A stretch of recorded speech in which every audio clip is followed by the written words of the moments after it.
এই যে রাজধানীতে যে ঝুঁকিপূর্ণ ভবন এবং সেই ভবনগুলো যে চিহ্নিত করা, সেই চিহ্নিত করার কথাটি তিনি জানিয়েছেন রাজউক চেয়ারম্যান। এবং তিনি বংশালের কসাইটলির যে বাড়িটির কার্নিশ পড়ে তিনজন মারা গেছেন, সেই ভবনটি শুধুমাত্র পরিদর্শন করেছেন। এখন এই মুহূর্তে আমি আছি নয়াবাজারের এইখানে আমি যে বাড়িটি দেখাচ্ছি, এই বাড়িতে দেখতে পাচ্ছেন যে এখানে একটি ফাটল দেখা দিয়েছে এবং এই ফাটলটি আগে ছিল না। এখানকার স্থানীয় যারা আছে আমরা তাদের সাথে কথা বলেছি, তারা যেটি বলেছেন যে এই ফাটলটি আগে ছিল না। এবং আমি যদি এই বাড়িটির দুই পাশের অংশটি আপনাদেরকে দেখাই তাহলে বিষয়টি বোঝা যাবে যে বাড়ির নকশাটি এরকম যে এই মাঝখানের যে ভবন, এই ভবনের সাথে দুই পাশের অংশ লাগোয়া এবং এক পাশের অংশে ফাটল আছে। এবং এখন আমি যে অংশটি দেখাচ্ছি এই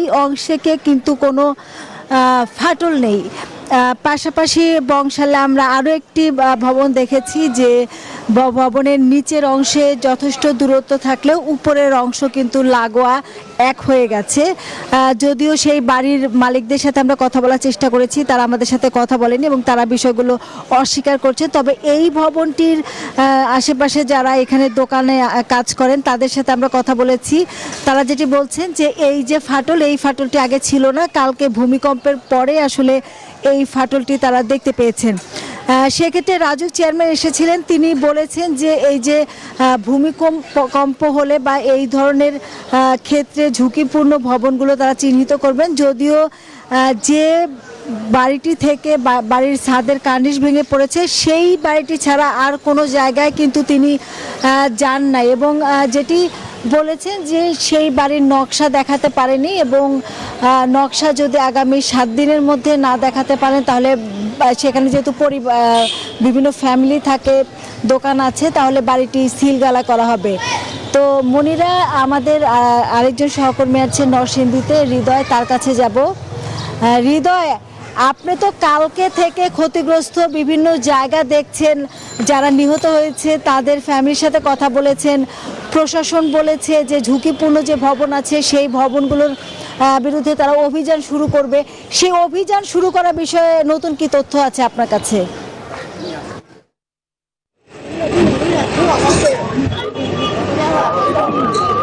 লাবণী, আপনি যেমনটি বলছিলেন, আমি এই মুহূর্তে রয়েছি নরসিংদীতে। আপনাকে আমি জানিয়ে রাখি যে নরসিংদীতে গতকালকে যেই 5.7 মাত্রার যে ভূমিকম্পটি হয়েছে, সেই ভূমিকম্পে এখন পর্যন্ত কিন্তু 5 জন মারা গিয়েছে এবং একই সাথে শতাধিক কিন্তু আহত।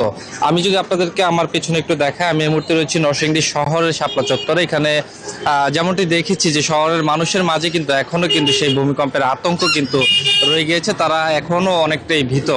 একই সাথে আপনাকে আমি জানিয়ে রাখি যে নরসিংদীতে যেই সরকারি বিভিন্ন ভবন রয়েছে সেগুলোতে কিন্তু ফাটল সহ ক্ষয়ক্ষতি কিন্তু আমরা জানতে পেরেছি। আমরা যদি এখানে একজনের সাথে কথা বলি, একটু যদি বলেন যে আসলে ভূমিকম্পে আপনাদের এখন কি পরিস্থিতি? সালাম আলাইকুম।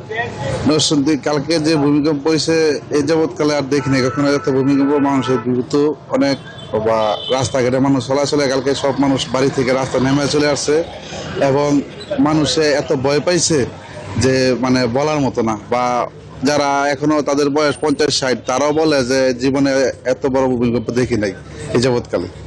ধন্যবাদ। একই সাথে আপনাকে যদি আমি জানিয়ে রাখি যে নরসিংদী জেলা প্রশাসনের সাথে আমার কথা হয়েছে, তারা আমাদেরকে যেমনটি জানিয়েছেন যে গণপূর্ত বিভাগের পক্ষ থেকে কিন্তু এই ক্ষতিগ্রস্ত ভবনগুলো কিন্তু শনাক্তকরণের কাজ চলছে। একই সাথে নিহতের পরিবারের মাঝে কিন্তু জেলা প্রশাসনের পক্ষ থেকে সহযোগিতা যে করা হবে সেটির প্রক্রিয়া কিন্তু তারা চলমান রেখেছে। একই সাথে নরসিংদীতে তাদের একটি জেলা প্রশাসনের হেল্পলাইন চালু রয়েছে, যার মাধ্যমে যে ক্ষতিগ্রস্ত যে সকল ভবন অথবা ব্যক্তি রয়েছে তারা কিন্তু সেখানে যোগাযোগ করে তারা কিন্তু তাদের তথ্য দিচ্ছেন। তো নরসিংদী থেকে সবকিছু মিলিয়ে এই ছিল আমার কাছে সর্বশেষ।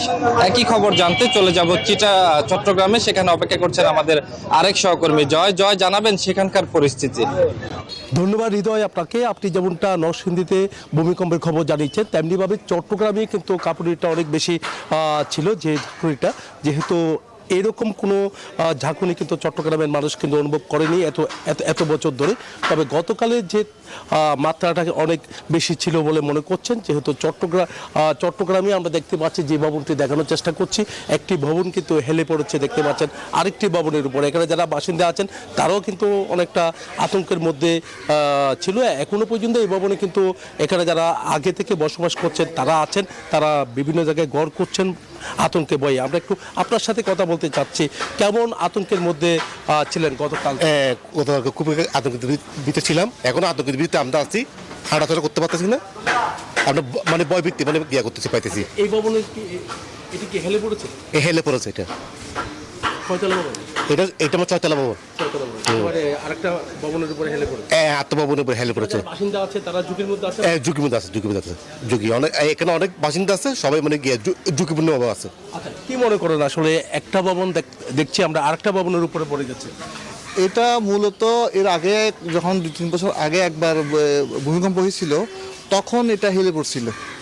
তখনই ওনাদেরকে সিডিএ বলছিল যে কি ওনাদের 2টা ফ্লোর ভেঙে ফেলতে, 5 তলা 6 তলা, মানে 2টা ফ্লোর লোডটা কমাই দিতে বলছিল।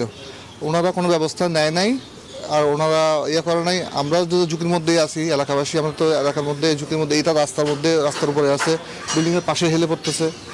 এবার যখন গতকালকে ভূমিকম্প হওয়ার পরে এটা আরও বেশি প্রকাশ পেতেছে আর কি, কারণ বেশি হেলে গেছে এখন।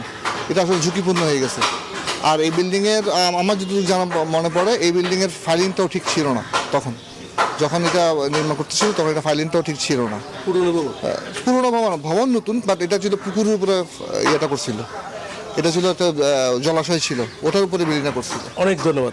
এই ছিল আমার এখানকার সর্বশেষ। ফিরে যাচ্ছে স্টুডিওতে মনিরার কাছে। অসংখ্য ধন্যবাদ। এক্সট্রিম মশার কয়েল প্ল্যান্ট ফাইবার দিয়ে তৈরি, তাই সহজে ভাঙে না, সুগন্ধিযুক্ত ও নিরবিচ্ছিন্নভাবে জ্বলে। ডেঙ্গু, চিকুনগুনিয়া বাহি সহ যে কোনো মশার বিরুদ্ধে দেয় এক্সট্রিম সুরক্ষা।